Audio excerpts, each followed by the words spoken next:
This morning I woke up and I did not feel like getting out of bed, but the dog was saying, "Hey, let's go for our walk." We do a walk every morning at 6 a.m. or earlier. So this morning we got out, walked through the slushy snow around the block. He did his business, and I came back and opened up my phone.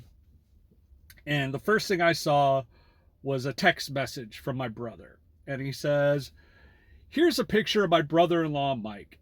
He likes to go fishing by himself for salmon in the morning. A photographer caught him on the way out. He lives on Washington Island. Awesome picture. I thought I'd share it." And I looked at this picture of this guy going out to fish. And I was like, Psh, I got to go out in this snow and crap and go make some money. Don't be showing me pictures of people going fishing with beautiful sunsets or sunrises. And I was kind of like in a funk. So got my cup of coffee, sat down at the computer, opened up the computer, and the first comment in my comment section from yesterday's video was from Troy Eastman. And Troy says, "I lasted 3 months and I am not tearing up my car for peanuts. Fucker." I was like, yep. And then Troy said, "Rideshare is a ripoff." And I was like, he didn't put it all in one. He had to come back and make a second comment to post that rideshare is a ripoff. And right now, rideshare is tough. All gig work is tough right now. And the reason why is lots of Americans are looking for another job. Lots of people are looking for money to make ends meet. Inflation's at an all-time high. Society is shifting gears right now, and everybody's got to get out and get theirs. So lots more people flowing into gig work because that's the easiest kind of just secondhand job you want, right? You don't need another boss to tell you, "Hey, I need you to come in for a shift." You can decide yourself when you want to do a shift and what's going on. Now, yesterday, I went to the airport. And this is the situation. There was literally 23 Uber X vehicles sitting in the parking lot, plus XL, plus Comfort. It was packed. And my airport is a small regional county airport. We are not a big international hub or anything. So I was just kind of blown away. And a lot of people were just sitting there, just sitting and waiting for that next ride, right? Hoping that they catch a good one. They don't want to catch a small one.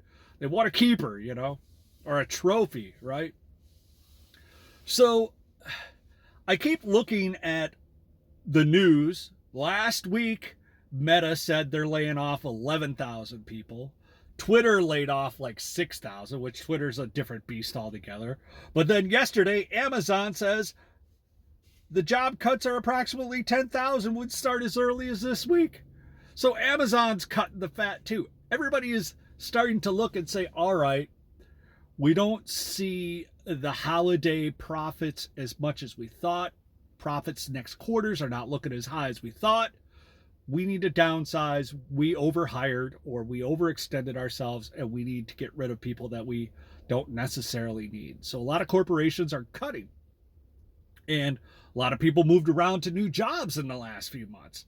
Or last few years. So now last in, first out. So those people are on pins and needles. Are they going to have a job if cuts come around?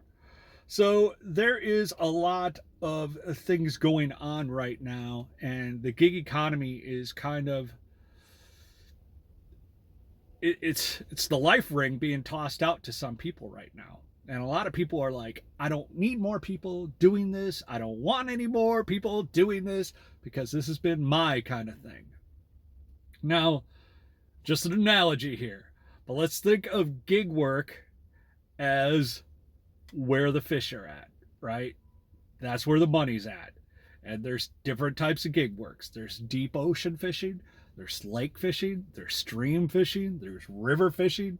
There's all different types of areas that you can catch fish, just like gig work.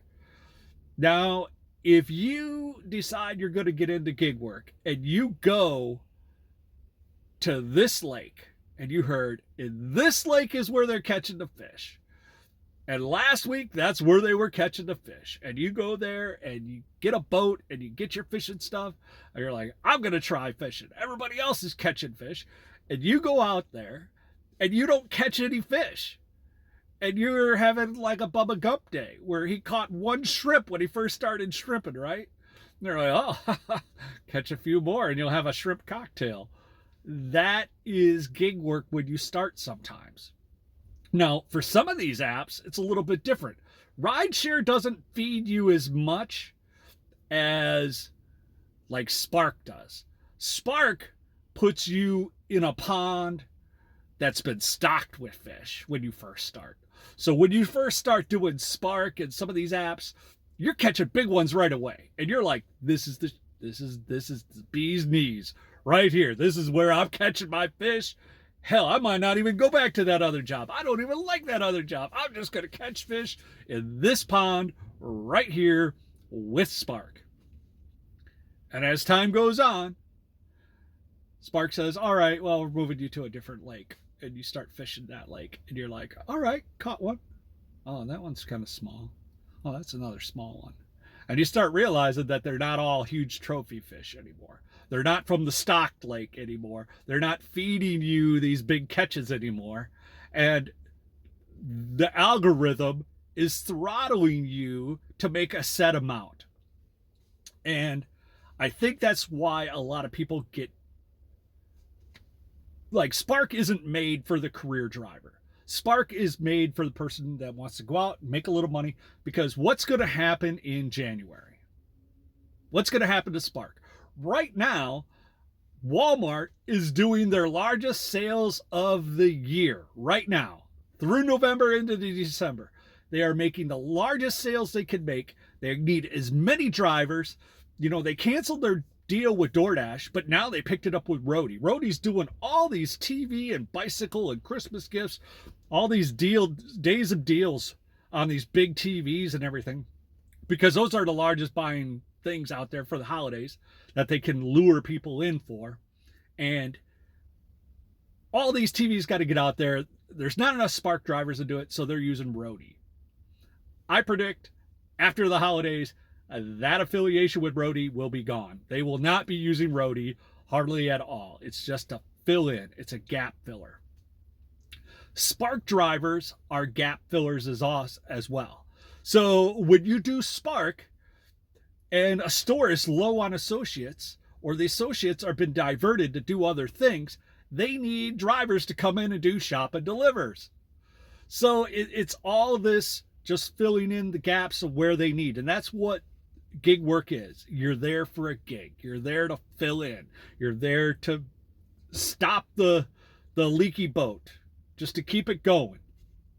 And after a while, these apps are going to say, we don't need as many drivers. And everything's going to dry up, and everybody's going to be like, what the heck? There is no orders. If you think there's not enough orders right now in what you're doing, be it Uber, Lyft, whatever kind of gig work, and you need this as income, you're going to have to make a decision. What is my plan after the holiday rush is over? Because after the holiday rush, like, I know rideshare in my area. I know that in January, winter break comes for the college kids. They are gone. They are 20%, 25% of all the Uber rides in my city. So right now we're already oversaturated with drivers. So take all those riders away. What's going to happen? People are going to end up like Troy here. You know, they're going to be like, I tried this. This sucks. I'm not happy. I beat up my vehicle. I did this, that, and the other. And don't get me wrong. These apps are, they are getting drivers to do the most work for the minimum dollar. That's the way the algorithms and the computers are built. And for myself, I have a retirement. I am not dependent on gig work for a living. And if you are, I'm not pooing on anybody. Everybody decides what works for them. And like Spark used to be a big part of what I was doing over this last summer when it was super slow. It just started getting oversaturated, and Uber started changing the rules on payouts and the way things are going, because these companies are trying to be profitable themselves, which it's understandable, but they're kind of doing it on the backs of drivers. And the same thing comes with Walmart. When Walmart started Spark, they did all these incentives, they did all these programs. Now, when I first started, I remember the first incentives were like only 8 trips for an incentive. Then one day it went to 12, and I was like, 12 trips? Wow, that's a lot. Then it went to 18. Now I'm seeing people are getting 21, 22 trips for a bonus. And that's a lot of trips in a 3-day period. That is a lot of trips. That means, and Spark times you out after 12 hours. So Uber times you out after 12 hours. A lot of these apps, if you've been doing them for more than 12 hours a day. Now there is a glitch with like Uber only turns your clock on and off when you have the app on. Spark, when you start that day, they start the clock and they stop the clock after 12 hours. So even if you turn it off for 2-3 hours in the afternoon and go take a break, Spark right now is still counting those hours. They just start the start time to the end time. And after your 12 hours, they cut you off. So just a Tuesday morning rant. I hope you guys have a good week. It's my whole point behind this video is for me, I treat this like fishing. At least I want to. I want to treat it like I'm going to go out and see what I catch today. And if I catch some good fish, it was a great day. And if I don't, maybe next time, And if that's the attitude I go at with gig work, it's okay for me. That's how I get through it. But if I go out and I'm like, I have to make money. This is about money. It's not about enjoying my passenger in the back. Because I enjoy having conversations with my riders. I enjoy hearing about other people's lives and what they got going and how they got into the career fields they did. And just everything about people. I just find it fascinating. And that's why I like doing gig work. That's why I like doing this YouTube channel. I like to see things and have little adventures. And every day I want my rides to be an adventure. And it is hopefully a good adventure and not a negative one. But hope you guys have a great day. It is a little spicy on the roads today. Like I was saying earlier, it is snowing. It's been like 33 degrees. So it's snowing. The snow is sticking on the grass and the trees, but it's melting on the streets. And what happens is the roads get wet, and then the temperature drops, and then everything turns to ice, and then it's a hot mess. So I'm going to try to do some day driving today, maybe some DoorDash delivery for lunch and Grubhub. And then I will probably not do, I'm going to see what the temperature is during the evening commute. Because if it's icy out, I'm not on the roads when the commuters are going on, even though there's money to be made at that time. I don't want to have an accident. Those are showstoppers. It's not worth the risk for me. But everybody has their own call there. So make sure you guys like, subscribe, and we'll hit you on the next one.